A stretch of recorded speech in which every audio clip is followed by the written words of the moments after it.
கர்த்தருக்கு பிரியமான சகோதரர்களே, ஆண்டவரும் அருமை இரட்சகருமாகிய ஆண்டவராகிய இயேசு கிறிஸ்துவின் ஒப்பற்ற நாமத்தினாலே இந்த இரவு வேலைக்கான அன்பின் வாழ்த்துதலை உங்கள் ஒவ்வொருவருக்கும் தெரிவித்துக் கொள்கிறேன். தியானிக்கும்படியாக தெரிந்து கொள்ளப்பட்ட வேத வசனங்கள் சங்கீதம் 27 சங்கீதம் 7 வசனம் முதல் 14 வசனம் வரை.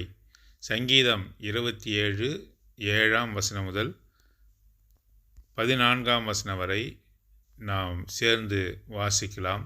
கர்த்தாவே, நான் கூப்பிடுகிற சத்தத்தை நீர் கேட்டு எனக்கு இறங்கி எனக்கு பதில் அருளும். என் முகத்தை தேடுங்கள் என்று சொன்னீரே. உம்முடைய முகத்தையே தேடுவேன் கர்த்தாவே என்று என் இருதயம் உம்மிடத்தில் சொல்லிற்று.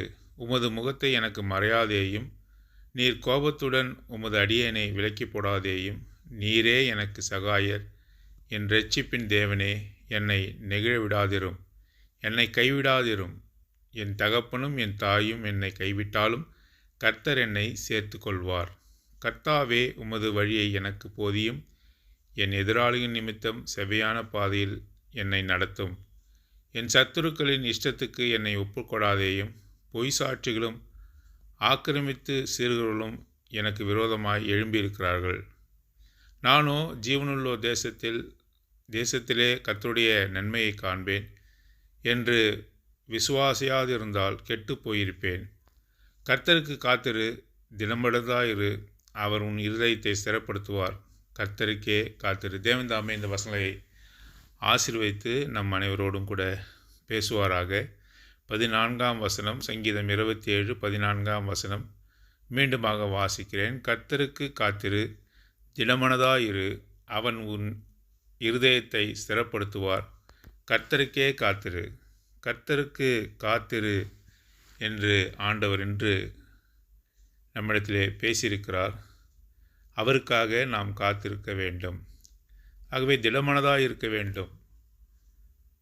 உறுதியாக அவருக்காக நாம் காத்திருக்க வேண்டும் என்று ஆண்டவர் விரும்புகிறார். ஆகவே அநேக ஜெபங்களை நாம் ஏறெடுக்கிறோம். அநேக விண்ணப்பங்கள் நாம் கர்த்தருக்கு முன்பாக ஜெபத்திலே வைக்கிறோம். ஆகவே சங்கீதக்காரன் இங்கே சொல்வது போலவே 7 வசனத்திலே, கர்த்தாவே, நான் கூப்பிடுகிற சத்தத்தை கேட்டு எனக்கு இறங்கி எனக்கு பதில் அருளும்.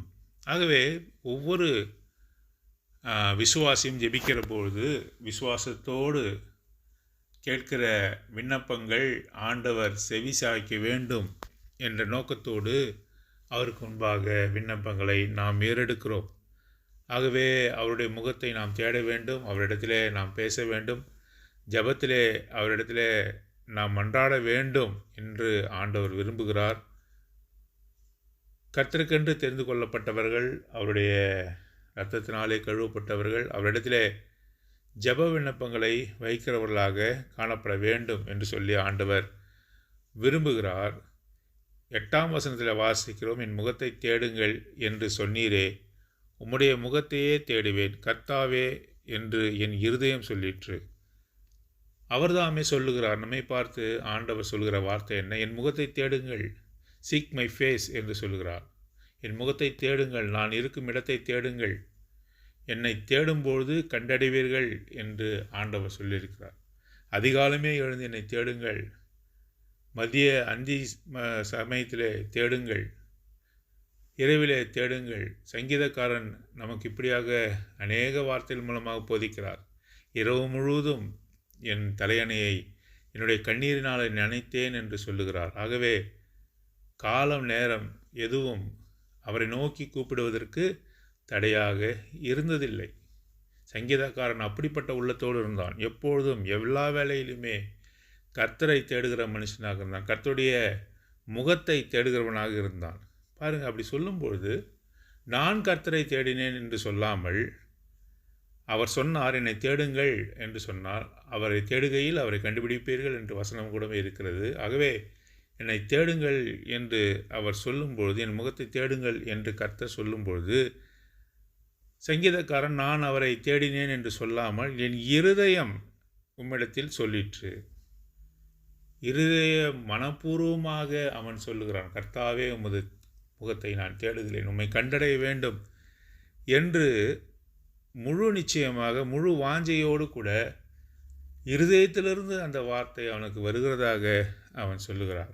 பாருங்க, உம்முடைய முகத்தை எனக்கு மறையாதேயும், நீர் எப்பொழுதுமே என்னை பார்த்து கொண்டு இருக்க வேண்டும், எப்பொழுதுமே எனது தேவைகளை நீர் கேட்டுக்கொண்டு இருக்க வேண்டும், உம்மை நான் பார்த்து கொண்டு இருக்க வேண்டும், உம்முடைய பிரசன்னம் எனக்கு மிக சந்தோஷத்தை கொடுக்கிறது என்று சொல்லி 9ஆம் வசனத்தில் வாசிக்கிறோம். ஒருவேளை என் தகப்பனும் என் தாயும் கைவிட்டாலும் அதற்காக நான் ஒருபொழுதும் கவலைப்பட மாட்டேன், நீர் உமது முகத்தை மறைத்தீரானால் நான் அதற்காக கவலைப்படும். எத்தனை பேர் சொல்கிறோம் அப்படி?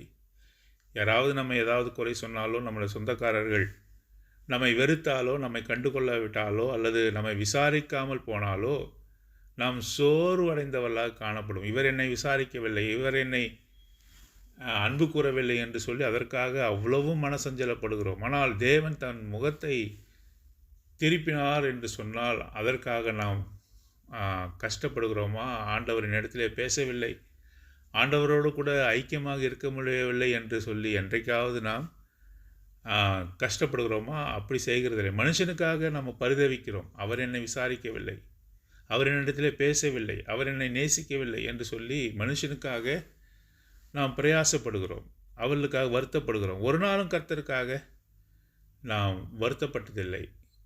ஆகவே ஆண்டவர் சொல்லுகிறார், என் முகத்தை தேடுங்கள் என்று சொல்லுகிறார். தாவீது ராஜா சொல்லும்பொழுது முகத்தை முழு நிச்சயமாக தேடினேன் என்று சங்கீதக்காரர் சொல்கிறார். மாத்திரமல்லாமல் கர்த்தாவே உமது முகத்தை எனக்கு மறையாதேயும் என்று தனது வாஞ்சையை வெளிப்படுத்துகிறான். என் தகப்பனும் தாயும் என்னை கைவிட்டாலும் கர்த்தர் என்னை சேர்த்து கொள்வார் என்று அங்கே சொல்லுகிறார். சத்துருக்களிடத்திலே என்னை ஒப்புக்கூடாதையும் என்று சொல்லுகிறார். 13ஆம் வசனத்திலே நானோ ஜீவனுள்ளோர் தேசத்திலே கர்த்தருடைய நன்மையை காண்பேன் என்று விசுவாசியாதிருந்தால் கெட்டு போயிருப்பேன். எனது நம்பிக்கை அற்று போயிருந்தால், நான் ஆண்டவரை நான் காண மாட்டேன் என்று சொல்லி நான் அந்த விசுவாசம் என்னிடத்தில் இல்லாமல் இருந்தால் நான் கெட்டு போயிருப்பேன். ஒரு நாளிலே நான் அவரை முகமுமாக தரிசிப்பேன் என்ற வாஞ்சை என்னிடத்தில் இருக்கிறது. ஆகவே நான் கர்த்தருக்காக காத்திருப்பேன் என்று சங்கீதக்காரன் இங்கே சொல்லுகிறதாக நாம் பார்க்கிறோம். ஆகவே இந்த சங்கீதமானது காத்திருக்கிறதை குறித்து பேசுகிறது. சங்கீதம் 27ஆம் சங்கீதம் 3ஆம் வசனம், சங்கீதம் 25ஆம் சங்கீதம் 3ஆம் வசனம், உம்மை நோக்கி காத்திருக்கிற ஒருவரும் வெட்கப்பட்டு போகாதபடி செய்யும். உம்மை நோக்கி காத்திருக்கிறவர்கள் ஒரு காலமும் வெட்கப்பட்டு போக மாட்டார்கள். அவர் ஒரு நாளும் வெட்கப்படுத்த மாட்டார், அவர்களுக்கு மெய்யாகவே இறங்குவார் என்று சொல்லி இந்த சங்கீதம் நமக்கு கோடிட்டு காட்டுகிறது. சங்கீதம் 40 1ஆம் வசனம் 2ஆம் வசனம் 3ஆம் வசனம். சங்கீதம் 40வது சங்கீதம் 1ஆம் வசனம் 2ஆம் வசனம் 3ஆம் வசனம். கர்த்தருக்காக பொறுமையுடன் காத்திருந்தேன், அவர் என்னிடமாய் சாய்ந்து என் கூப்பிடுதலை கேட்டார். பயங்கரமான குழியிலும் உளையான சேற்றிலும் இருந்து என்னை தூக்கி எடுத்து என் கால்களை கண்மலையின் மேல் நிறுத்தி என் நடுகிலை உறுதிப்படுத்தி நமது தேவனை துதிக்கும் புதுப்பாட்டை அவரின் வாயிலே கொடுத்தார். அநேகர் அதை கண்டு பயந்து கர்த்தரை நம்புவார்கள். கர்த்தருக்காக பொறுமையுடன் காத்திருந்தேன், கர்த்தர் என் பக்கமாக இருக்கிறார், ஆகவே ஏற்ற நேரத்தில் என் கூப்பிடுதலை கேட்பார் என்று சொல்லி நம்பிக்கையாக இருந்தேன். அவரும் கூட அவர் தம்மை சாய்த்து அவர் என்னிடமாய் சாய்ந்து என் கூப்பிடுதலை கேட்டார் என்று மிக சந்தோஷமாக இங்கே சங்கீதக்காரன் சொல்லுகிறதை நாம் பார்க்கிறோம். ஆகவே ஆண்டவரும் கூட நம்மோடு கூட பேசியிருக்கிறார். பொறுமையாக நாம் காத்திருக்க வேண்டும். அவருடைய திருமுகத்தை நாம் தேட வேண்டும். அவர் தகப்பனும் தாயும் என்னை விசாரிக்காவிட்டாலும் என்னை கைவிட்டாலும் கூட நான் அவருக்காக காத்திருப்பேன் என்ற முழு நிச்சயம் நம்மிடத்திலே காணப்பட வேண்டும் என்று சங்கீதக்காரன் நம்மை திடப்படுத்துகிறதை நாம் பார்க்கிறோம். ஆகவே ஏசாயா 40வது அதிகாரம், ஏசாயான் புத்தகம் 40வது அதிகாரம் 31வது வசனம், 40:31வது வசனம் உங்களுக்காக வாசிக்கிறேன். 40:31. கர்த்தருக்கு காத்திருக்கிறவர்களோ புதுபலன் அடைந்து கழுகுகளைப் போல செட்டைகளை அடித்து எழும்புவார்கள். அவர்கள் ஓடினாலும் இளைப்படையார்கள், நடந்தாலும் சோர்ந்து போகார்கள். ஆகவே கர்த்தருக்காக காத்திருக்கிறவருடைய நிலைமையை குறித்து இது சொல்லுகிறது. அவர்கள் புதுபலன் அடைந்து கழுகுகளைப் போல செட்டைகளை அடித்து எழும்புவார்கள். ஓடினாலும் அவர்கள் இளைப்படையார்கள், நடந்தாலும் சோர்ந்து போகார்கள் என்று சொல்லி இங்கே வாக்குத்தத்தமானது கொடுக்கப்பட்டிருக்கு. புதுபலனை பெற்றுக்கொள்வர்கள் யார்? கர்த்தருக்காக காத்து இருக்கிற. சங்கீதம் 27 கூட இப்படி தான் நமக்கு போதிக்கிறது. கர்த்தருக்காக காத்திரு, கர்த்தருக்காக பொறுமையோடு காத்திரு, அவர் முகத்தை தேடு, அவருடைய திருவுள்ளத்தை அறிந்து கொள், முழு நிச்சயமாக அவரை சார்ந்து இரு என்று சொல்லி நமக்கு போதிக்கிறதாக நாம் பார்க்கிறோம். ஏசாயான் புத்தகம் 64வது அதிகாரம். ஏசாயான் புத்தகம் 64வது அதிகாரம் 4ஆம் வசனம். தேவனே, உமக்கு காத்திருக்கிறவர்களுக்கு நீர் செய்பவைகளை நீரே அல்லாமல் உலகத் தோற்றம் முதற்கொண்டு ஒருவரும் கேட்டதுமில்லை, செவியால் உணர்ந்ததுமில்லை, அவைகளை கண்டதுமில்லை. தேவனே, உமக்கு காத்திருக்க நீ செய்பவைகள், உமக்காக காத்திருக்கிறவர்களுக்காக நீ செய்கிற செயல்கள் அற்புத விதமாக இருக்கிறது, ஆச்சரிய விதமாக இருக்கிறது. அது மனிதனுடைய மூளை அறிவினாலே கண்டுபிடிக்க முடியாததாக காணப்படுகிறது. அதை ஒரு காதும் கேட்டதில்லை, ஒரு கண்களும் அதை பார்த்ததில்லை, ஒருவரும் அதை உணர்ந்ததில்லை. அவருக்காக பொறுமையோடு காத்திருக்கிறவர்களுக்கு ஆண்டவர் செய்கிற நன்மைகள் எவ்வளவு பெரிதாக இருக்கிறது என்று பாருங்கள். அவருக்காக நாம் காத்திருப்போமா?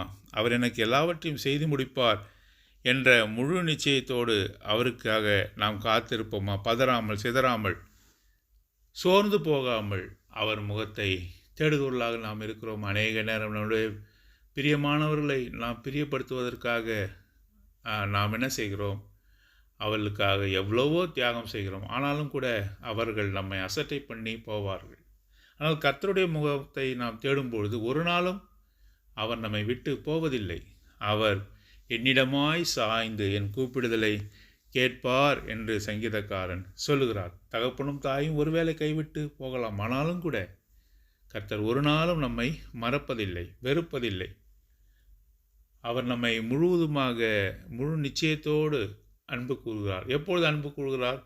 என் இருதயத்திலிருந்து அவருடைய முகத்தை நான் தேடும் பொழுது, என் இருதயத்திலிருந்து நான் அவரை வாஞ்சிக்கும் பொழுது அப்படியாக தம்மை வெளிப்படுத்துகிறார் இருக்கிறார்.